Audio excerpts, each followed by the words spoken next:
শনিবার রাজধানীর রামপুরায় ঘটে গেল এক রোমাঞ্চকর ঘটনা।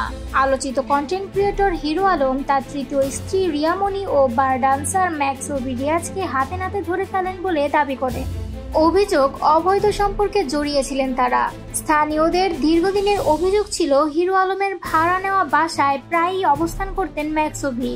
বিষয়টি নিয়ে বারবার অভিযোগ পেয়ে অবশেষে শনিবার নিজেই উপস্থিত হন হিরো আলম, কিন্তু পরিস্থিতি নিয়ন্ত্রণের বাইরে চলে যায়। হিরো আলমের অভিযোগ তাকে মারধর করেন রিয়ামণি।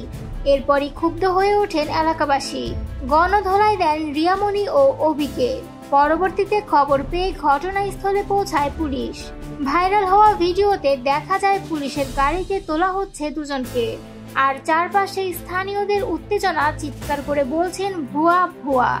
হাতিরঝিল থানার ওসি নিশ্চিত করেছেন রিয়ামণি ও অভির বিরুদ্ধে মামলা হয়েছে এবং তাদের আদালতে পাঠানো হয়েছে।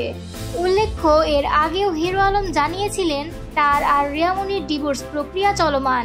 এপ্রিল মাসে বাবার মৃত্যুর সময় স্ত্রী রিয়ামণির অসহযোগিতার অভিযোগ এনে বিচ্ছেদের ঘোষণা দেন তিনি। ঠিক তখনই আলোচনায় আসে অভির নাম।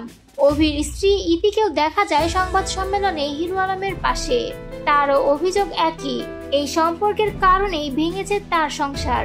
ব্যক্তিগত জীবনের নাটকীয়তা বারবার আলোচনার কেন্দ্রে এনে ফেলছে হিরো আলমকে। এবারও তার জীবনের এক অধ্যায় নিয়ে তৈরি হয়েছে তীব্র বিতর্ক।